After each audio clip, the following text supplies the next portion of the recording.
This is back to the January 2018 broadcasting. The whole first part, starting around minute 10 or a little before, is about the building projects. And they set up these um, horrible quandaries that happened, or deadlines, or snags in the projects, and then talk about all the miracles that happened. Um, they even said this, which I thought was really interesting, about one problem that they were having, running into, just like everybody does in building projects or any kind of projects. The brothers made it a matter of fervent and urgent prayer. Now, that's really interesting because you see what you think about this. I want to hear other people's thoughts on it. That they don't really like people, witnesses, praying about personal matters or making prayer requests. Um, I don't know if that's just in the meetings they have or even when it's just talking to each other. I don't really know. But I've heard people say that they really don't like that. They don't like witnesses telling about someone being healed, even. There was actually a book called Kicked Out of the Kingdom, which recounts a Jehovah's Witness man whose daughter was born with club feet. And he tells of a miraculous thing that occurred in answer to their prayers. Even medical personnel documented it and everything, that her feet were healed.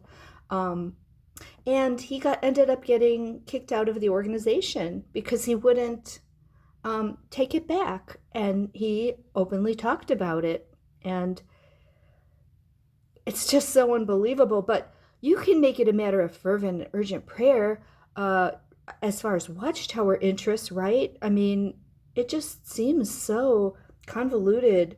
Tell me what you think about that. Have you noticed that they don't really talk about, of course, don't talk about healing ever happening, let alone just praying for people's personal situations? Or do they discourage that, or does it just kind of depend on who the elders are?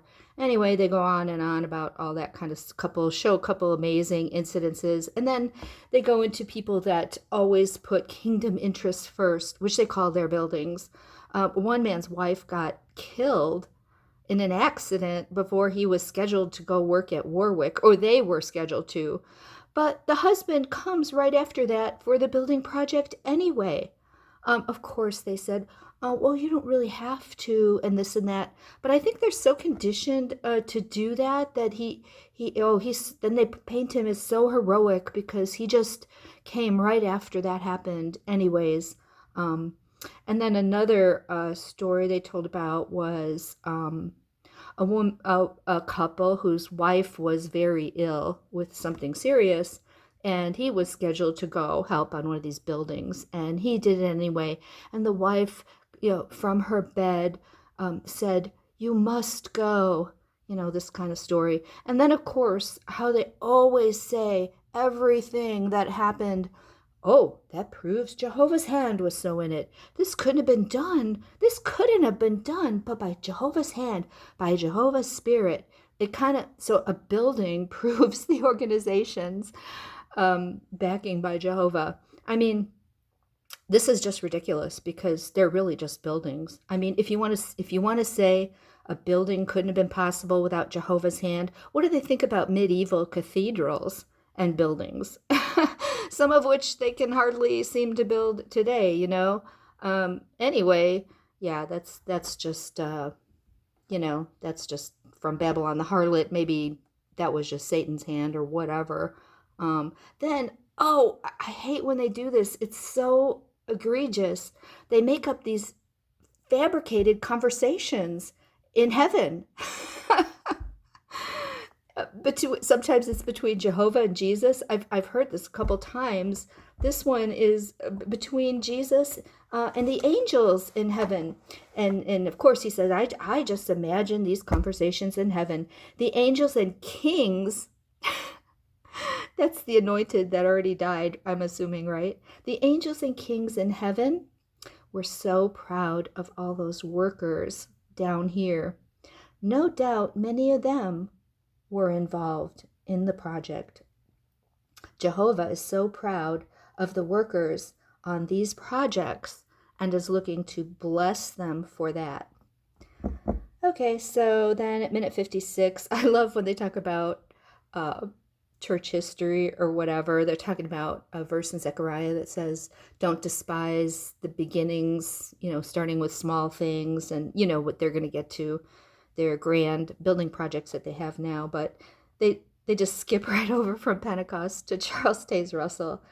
It's just so funny. And then he made an interesting statement that in 1919, they were completely, that was this is minute 57, 1919, they were completely freed from the domination by Babylon the Great, the world conglomerate of false religion. So I was really interested in him saying conglomerate. Let's see where I looked that up. I was looking that up because I've always heard it called the world harlot or the world empire of false religion. And you know how Jehovah's Witnesses say if you ever say anything about questioning the organization or just to ask them a question about it or inform them, try to kindly inform them of some things in the past or present.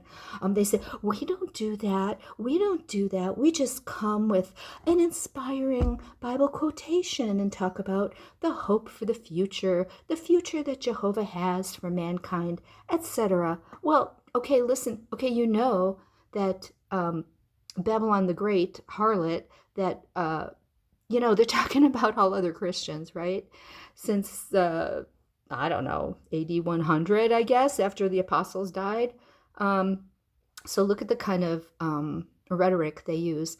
Ancient Babylon is a fitting symbol of the world empire of false religion, pictured in Revelation as a bloodthirsty harlot. This global conglomerate of deceit is called Babylon the Great. God's judgment on Babylon the Great will especially be visited on Christendom, since she is the guiltiest part of that satanic conglomerate. With regard to the world's conglomerate empire of false religion, the divine call rings out. Get out of her, my people, if you don't want to share with her in her sins, and if you don't want to receive part of her plagues. Powerful forces within this conglomerate of political nations are predicted in Bible prophecy to turn on the great symbolic harlot, Babylon the Great, the world empire of false religion, and they will completely burn her with fire. So don't fall for their little nicey-nice claim that the rhetoric about other Christians has been legendary, and I'm sure they still do it today. I mean, I think maybe they're toning it down a little bit, but I just think it's so funny when they say, we don't refute anybody or talk bad about them. We just want to bring you an inspiring Bible verse and encourage Bible reading. Yeah, right. Talk to you later.